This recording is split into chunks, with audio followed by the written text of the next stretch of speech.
বিশেষ করে বিএনপি নেতৃবৃন্দকে একটি বিষয়ে সতর্ক করতে চাই। 2013 সালের 5ই মে শাপলা চত্বরে আমরা যখন ফ্যাসিবাদী আওয়ামী লীগের সবচেয়ে বর্বর হত্যাযজ্ঞের শিকার হয়েছিলাম, সেদিন সন্ধ্যাবেলায় কিন্তু বেগম জিয়া আপনাদের সকলকে আহ্বান করেছিলেন যে তোমরা শাপলা চত্বরের নিপীড়িত এই হেফাজতের আন্দোলনের পাশে তোমরা দাঁড়াও। আমি আজকে অত্যন্ত ব্যথা নিয়ে বলতে পারি যে আপনারা কিন্তু সেদিন আপনাদের নেত্রী সেই নির্দেশনা ফলো করেননি। হেফাজতে ইসলামের সমাবেশ, সেখানে কি কাণ্ড হয়েছে আর আপনারা সবাই জানেন, মনে আছে আপনার নিশ্চয়ই। কত সালে সেটা? 13 সালে। এখানে শত শত আমাদের শিশুদেরকে, আমাদের সন্তানদেরকে, যারা আপনার মাদ্রাসায় পড়াশোনা করে, তাদেরকেও সেদিন হত্যা করা হয়েছে। শাপলা চত্বরে হত্যাকাণ্ডের বিচার হবে, পিলখানার বিচার হবে। কিন্তু এটা ঘোষণাপত্রে আসার মতো গুরুত্বপূর্ণ মনে হয়নি। গুরুত্বপূর্ণ কেন হবে না? গুরুত্বপূর্ণ তো হওয়া উচিতই ছিল। এক ভাই বলেছেন যে বিএনপি তাদের সাথে ছিলেন, হেফাজতের সাথে ছিলেন।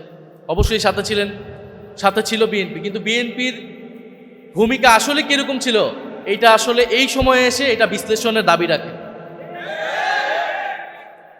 দেশের জনগণের একটা বড় অংশ যখন বিপদগ্রস্ত, এরকম একটা রাজনৈতিক হত্যাকাণ্ড হচ্ছে, রাজনৈতিক দল হিসেবে, বিরোধী দল হিসেবে বিএনপির উচিত ছিল সেই আন্দোলনের নেতৃত্ব নেওয়া, আরো বোল্ড ভূমিকা রাখা।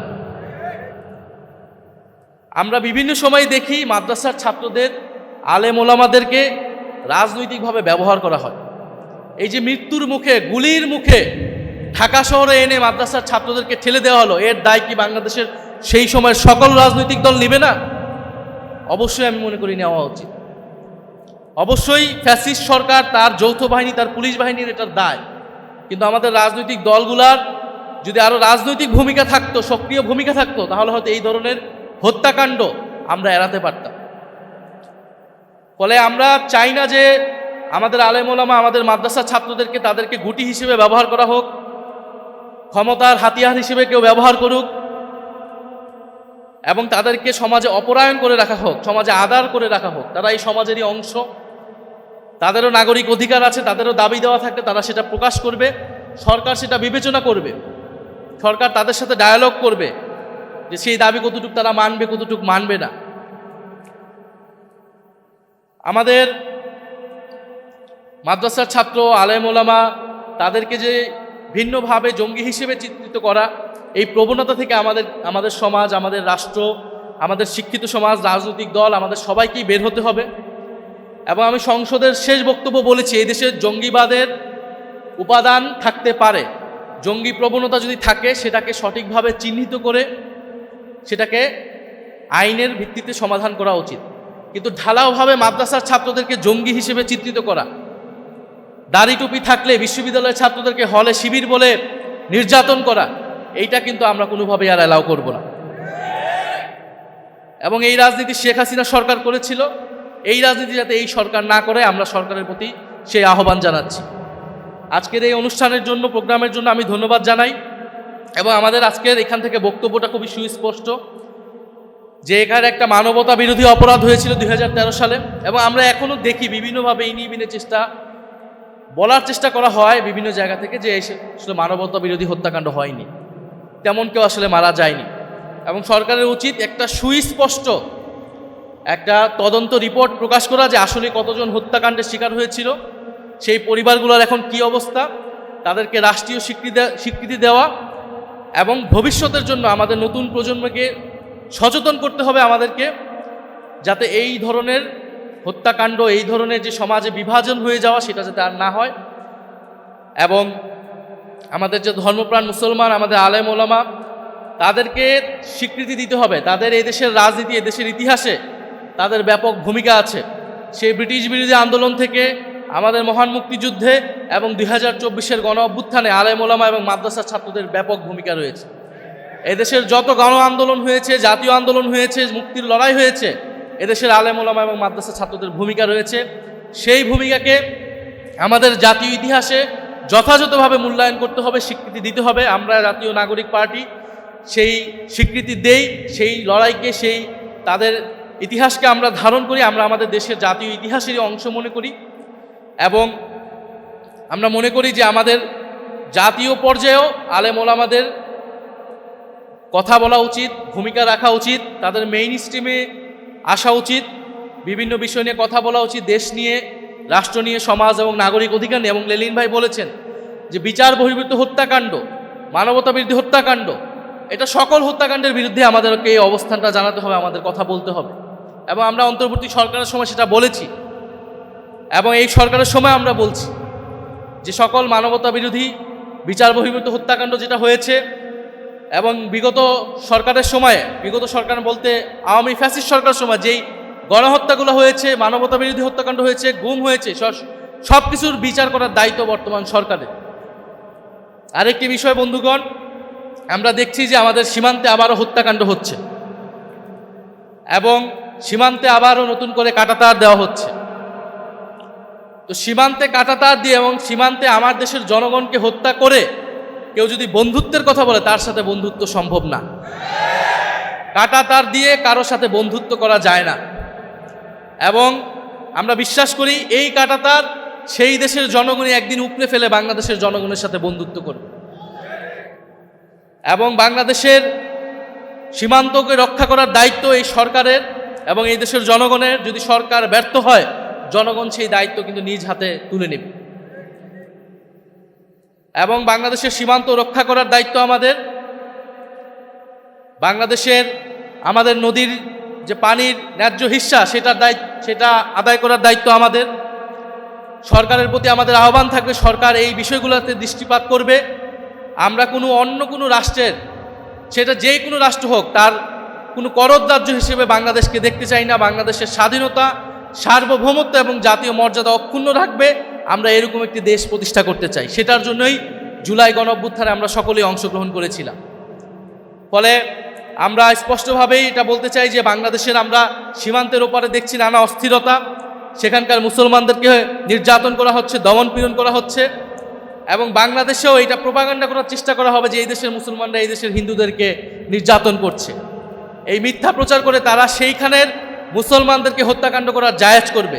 কিন্তু আমরা দেখেছি জুলাই গণ অভ্যুত্থানের পরও এই মাদ্রাসার ছাত্ররাই কিন্তু মন্দির পাহারা দিয়েছিল।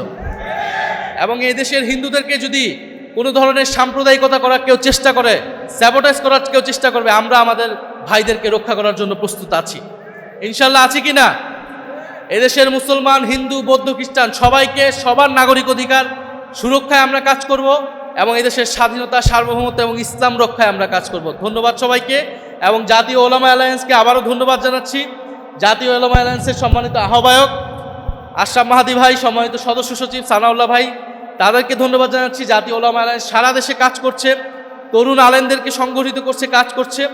আমরা মনে করি জাতীয় নাগরিক পার্টি এনসিপি, আলেম ওলামা এবং মাদ্রাসার ছাত্রদের যে অধিকার, সেই অধিকার নিয়ে আমরা কথা বলবো, এবং শাপলা গণহত্যার বিচার আমরা দ্রুত সময়ের মধ্যে দেখতে পারবো বলে আমরা আশা রাখছি। ধন্যবাদ সবাইকে। আসসালামু আলাইকুম। করে দেখলাম দিগন্ত টিভি বন্ধ হয়ে গেল, ইসলামিক টিভি বন্ধ হয়ে গেল, এবং সেই রাতে আমরা এরপর অনেক কিছু ভাষা শুনতে পারলাম, কিন্তু আমরা আসল তথ্য জানতে পারি না। কিন্তু শুনতে পেরেছি, পরবর্তীতে নিশ্চিত হয়েছি সেই রাতে কি মর্মান্তিক ঘটনা বাংলাদেশের ইতিহাসে ঘটে গিয়েছে। তো শাপলার এই গণহত্যা, শাপলার এই হত্যাকাণ্ড বাংলাদেশের ইতিহাসে, বাংলাদেশের রাজনীতিতে অনেক বড় একটা ক্ষত তৈরি করে গিয়েছে। যদি শাপলা গণহত্যাকে সেই সময় আমরা ঠেকিয়ে দিতে পারতাম, সেই সময় যদি যারা এটার জন্য দায়ী, সরকার, রাষ্ট্রযন্ত্র এবং বিভিন্ন রাজনৈতিক এলিমেন্ট, তাদেরকে যদি বিচারের আওতায় আমরা আনতে পারতাম, তার বিরুদ্ধে যদি সামগ্রিকভাবে সমাজের এবং রাজনীতির সকল পক্ষ আমরা দাঁড়াতে পারতাম, তাহলে কিন্তু জুলাই গণহত্যা হতো না। শাপলা গণহত্যাকে কোনো না কোনোভাবে তো বৈধতা দেওয়া হয়েছে, তার প্রেক্ষাপট তৈরি করতে অনেকেই ভূমিকা রেখেছে। ফলে সেই সময় সরকারকে জবাবদিহিতা করতে পারা যায়নি বলে সরকার জুলাইতে আরেকটা গণহত্যা করার সুযোগ পেয়েছে, সাহস পেয়েছিল। শাপলা হত্যাকাণ্ডের অনেকগুলা ডাইমেনশন আছে, অনেকগুলা মাত্রা আছে।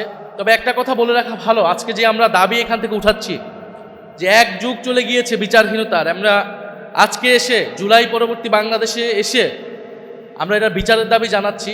এটা কিন্তু ন্যাশনাল ওলামা অ্যালায়েন্সের দাবি না, এটা এনসিপির দাবি, এটা বাংলাদেশের জনগণের দাবি।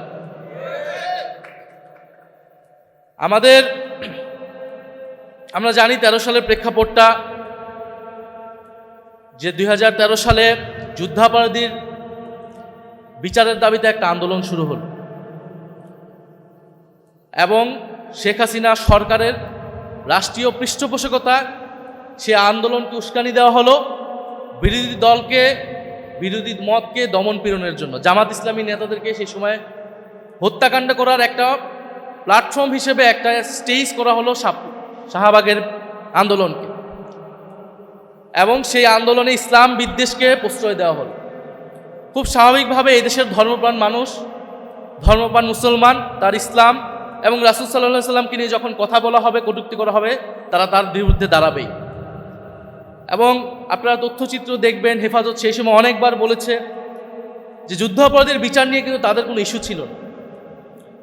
তাদের ইস্যুটা যে এখানে ইসলামের বিরুদ্ধে যারা কটূক্তি করে তারা এইখানে এই আন্দোলনটাকে নেতৃত্ব দিচ্ছে এবং ইসলাম বিরোধী নানান ধরনের বক্তব্য সেখান থেকে আসছে, এবং তারা তাদের একটা দাবি দাওয়া নিয়ে নাগরিক অধিকারের জায়গা থেকে তারা ঢাকা শহরে এসেছিল, সমাবেশ করেছিল।